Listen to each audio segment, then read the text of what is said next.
Hey everyone, John here from Byte Size Cruises. Today we are going to be doing our review and debrief of the NCL Joy. Just got off the ship yesterday, so we're going to go through everything in full detail. We're going to talk about the Embarkation, the ship itself, how it looks, how everything is. We're going to go through service. We're going to talk about food and entertainment a little bit, and then we are going to talk about Disembarkation. So we're going to go through all of these things in our quick little review and debrief here. So let's get into it. Let's go.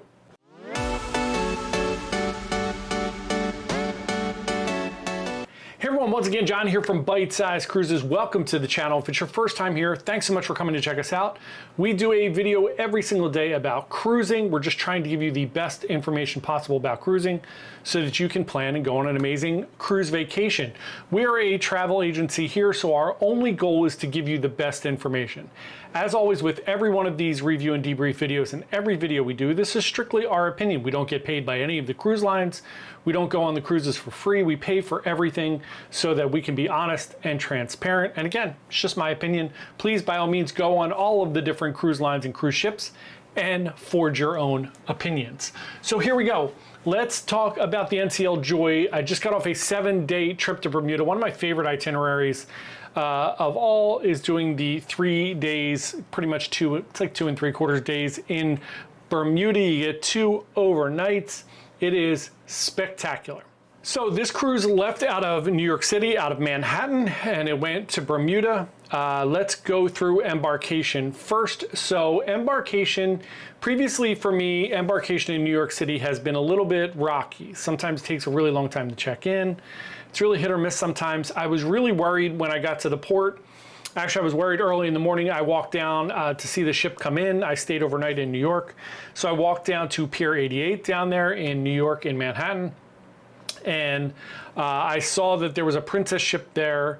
I think it was the Emerald Princess, Coral Princess. That's what it was. And the Joy. And I got a little worried because I'm like, oh no, they're going to be doing 2 embarkations.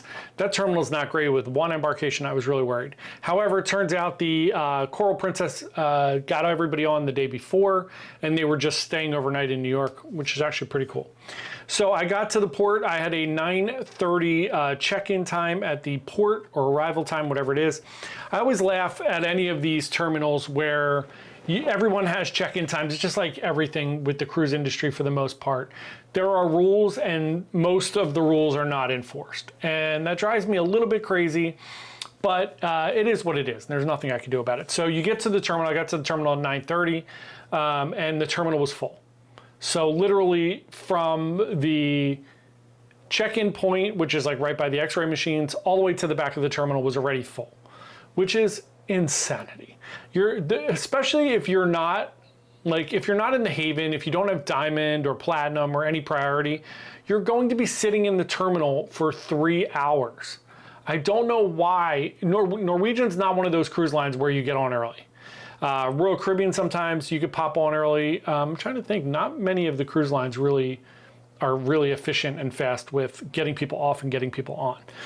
And for certain, Norwegian is not. So they generally don't start letting people on the ship until about 11:15. And that's the earliest, in my opinion, that I've ever seen it.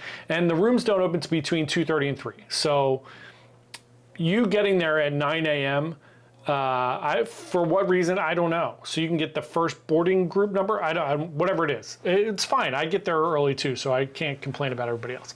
But I always try to get the earliest check-in time possible. So I got the 9:30 check-in time.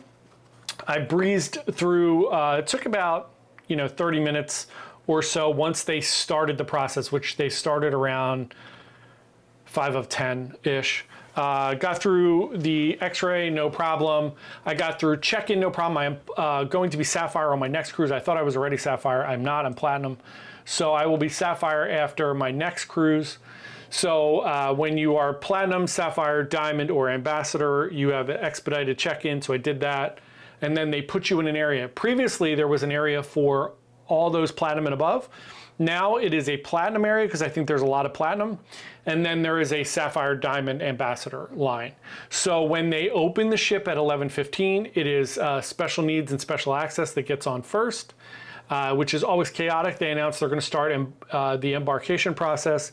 And everybody runs up to the line. And then you get a group of like 300 people that just run on board, that beat all those people in wheelchairs and all that actually need to get on early, which is hilarious. Not at all hilarious, but hilarious. And then they let Sapphire Diamond go on, and then I was on after that. I got on the ship around 11:20-ish. Very smooth. Everything was very easy.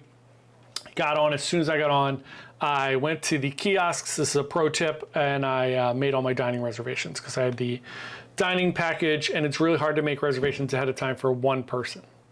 So as soon as you get on the ship, there are plenty of reservations. I went to the kiosk. I made each one of my dining reservations for the day. I went to my muster station, got that done, and so embarkation was super smooth.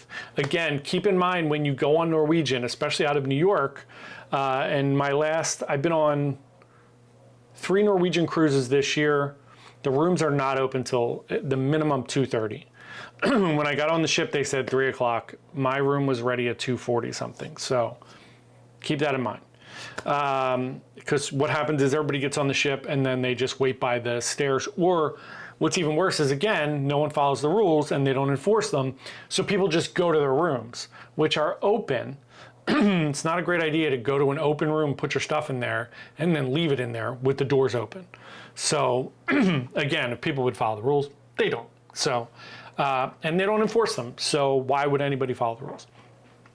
So embarkation, good. And then let's talk about the ship itself. The ship was just refurbished in January, February-ish timeline of this year.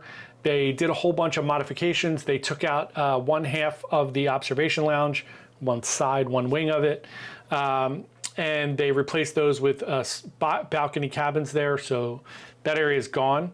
It didn't make that much of a difference, I didn't think. It just makes it weirdly incongruent. I think it would have been easier if they took out, there's no way that they could have done it, but if it would have been the same on both sides, it would have been more balanced, but they can't do that because of where the door to get into the observation lounge is. There's not one more forward. So that wasn't a big deal. They added the thermal suite, which is beautiful. I'll do a full review on that, on who that's for and if it's worth the $300 a week that it is. But they also got rid of the laser tag and they got rid of the Galaxy Pavilion, which is where they put the thermal suite. The laser tag, they replaced that with more space for the Vibe Beach Club, which people seem to love. I am not a layout by the pool person. I'm very honest and forward about that all the time. I don't like to lay out by the pool. I love the idea of the thermal suite. So people, if you like to lay outside and you want to get away from the kids, there was a lot of teens on this cruise. Vibe Beach Club is a great one for you. So the ship looks beautiful. Everything looks new. Everything was fresh. Everything is freshly painted. Everything was beautiful. I have zero complaints about the look, the feel of the ship. If you've been on a Breakaway or Breakaway Plus class ship, it feels very familiar. There are some slight differences between this ship and the rest of the Breakaway Plus class because it was built for China, so the configuration's a little different, which we'll talk about in all of our other videos. But the ship was very nice. Service, let's talk about service. I thought service was great. I have no issues with service. I heard people complaining about service. I had one issue with service my entire cruise. And if that's all you ever have, I have no complaints. My only complaint with service was I went to the local one day for lunch. It was a port day, which I know they're understaffed on. I sat there for 15 minutes for lunch. No one even came up to me. So I just got up. It's no big deal. I just got up and I told the maitre d', I said, hey, I never got anybody to come over to my table. No one ever came up and said hi or anything. I'm just going to go to the buffet. It's not a big deal. And they were like, oh my God, no, like we'll get you food. I'm like, no, it's not a big deal. Not worried about it, just letting you know. No one came up to me. So I went up. That was the only issue I had with service the entire time. Now, my complaints with service, other than that, have nothing to do with the actual people. I thought everybody was wonderful. I did hear a lot of people complaining, like, I've been on all the Norwegian ships. This is the worst service I've ever had. I didn't see anything that would lead me to believe that. But again, remember, my experience is not everyone's experience. So again, take it with a grain of salt. People were complaining. I had zero complaints. My one complaint that I do have with the raising gratuities and the lessening of service is it does put people in an awkward position. I was talking to a lot of people who cruise Norwegian a lot, and they all said I used to tip in addition to the fees. I used to tip people individually, and I don't do it anymore because the gratuities are 20 bucks a day now. That's bad to me. That's really bad because these people don't tip 5 or 10 bucks more. They were giving a lot of money, and now they feel like they're being forced to give money, so they don't give any additional. That's a little troubling to me. The other troubling thing is there's no set schedule for when your room is going to be cleaned. I know if I go on Royal, now that they're down to 1 service a day, which is fine, I don't have an issue with that, they will ask you, like, do you have a preferred time? Not that they can accommodate everybody's request, but at least you would have an idea of when they're gonna do it. I found there was no rhyme or reason. There were 2 or 3 days where I just didn't get service in my room, which was so fine. I don't need much. I can pull my sheet up on my bed, and if I need towels, I can get towels. It's not the end of the world. But I did notice there was a couple of days where I leave the room very early. I left the room at like 6 in the morning. I came back at 2 in the afternoon, and my room wasn't cleaned yet. She had 23 rooms to clean. I talked to her about it. That's a lot of rooms to clean, and she's just trying to get them done. So not the room steward's faults. I'm not a fan of the new way that they do this service. That's all. So otherwise, I thought the service on the cruise was amazing. I have no issues. Everybody is as normal, wonderful. And they're all working very hard. It wasn't like my experience on Carnival where I saw people standing around or just didn't seem happy. Everybody seemed great. It was fine. Let's talk about the food and the entertainment. I was on Norwegian Joy last year. I found it to be slightly disappointing.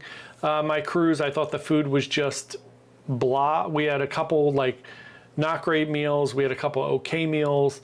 Nothing was up to the standard that I'm used to for Norwegian. I love specialty dining. I eat at specialty dining just about every night. And last year when we were on the ship, it wasn't great. This year, spectacular. It was great. No, I have zero complaints about dining. Everything that I ate on board the ship was excellent. So we'll do dining reviews for all the specialty dining. We'll talk about the Manhattan room, the local, all of those things, but all my experiences were great. Entertainment, better than I expected. We'll go into a full entertainment review as well, but again, my biggest complaint on these Breakaway and Breakaway Plus class ships is you need a standout show and then a few things to back it up. And I find that on all of these ships now, except for the ones that have Choir of Man, which is fantastic, and then it trickles down, which is fine. On this ship in particular, and I was on Encore in February, and we were on Breakaway in March, Encore is Choir of Man, everything else kind of falls into place, and it's great. They had the Beatles, they had all these different things, so I never felt like I didn't have something to do. Breakaway, the exact opposite. There wasn't a signature show. I felt like we were always looking for things to do. Everything was too crowded. And I kind of felt similarly almost on this ship. Seems to me like Wheel of Fortune, we'll talk about this in the entertainment, Wheel of Fortune is a little bit of a miss. I don't think it's doing as well as they thought it was going to do. They launched this ship. All the ships have Wheel of Fortune now. They're all doing it multiple nights in the theater, and it was not crowded either one. The second one was woefully slow. They also do Deal or No Deal almost every day on the cruise ship, which I find exhausting because it's just a money grab. It's totally a cash grab, which I don't love. But again, we'll do a full review of the entertainment, but it was better than I expected. The comedians were pretty good. The magicians were good. Everything kind of fell into place and the show elements is okay, but there's not like a big signature show and then a bunch of different things. So that's one of my little nitpicky things. Otherwise, great. Let's talk about the itinerary. The itinerary is awesome. If you haven't gone to Bermuda out of New York, Baltimore, Philly, and Philly's now a cruise port from the region, any of those places, I can't recommend it anymore. Doing the 2 overnights and pretty much the 3 full days in Bermuda is so great, especially if you've never been on a cruise before. You're a little bit worried about being seasick or not enjoying the cruise life. And even if like the Joy, which was very crowded and there was just so many teenagers on board, having that, being at port for 3 days gives you the real break from the crowds. When you get back on the ship's not crowded. You can go to different things. Even at night, people are really tired from being out in the sun all day, so things aren't as crowded. I love it. Itinerary is amazing. I couldn't recommend it anymore. And then finally, Disembarkation. It's weird. I've had a lot of weird experiences this year with getting on and off ships. My experience on Encore was a breeze. I waited a little bit. I just walked off the ship, had no issues. breakaway was a nightmare. It was just not organized. It was just chaotic. And then here on this one, I got up, I went to breakfast at around 6:30. We got into port around 6 a.m. I don't know why Norwegians I don't know if it's a port thing with New York, if the like customs agents don't come in until a certain time, they don't start till a certain time. I noticed on Royal in Bayonne, you can get off the ship pretty early, like 7:15-ish. I'm usually home by 9. On Norwegian, for some reason, they don't start disembarking till about 7:30 when we're there for like an hour and a half, 2 hours already. So I think it's probably just a timing thing with the local customs or police or whatever it is. So I went to breakfast at like 6:30, came back, and I noticed there were a few people in line. It was like 6:45. So I said, you know what, I'm just gonna get my stuff and get ready to walk off. I have nowhere really that I had to be in a crazy hurry. I was gonna walk to the train station. So I said, I don't really care, I'll just get in line whenever. So I like dilly-dallied around, I got in line around 7:15, and there was only about 100 people in front of me. And as soon as I got there, I was there maybe 10 minutes, and they started disembarkation.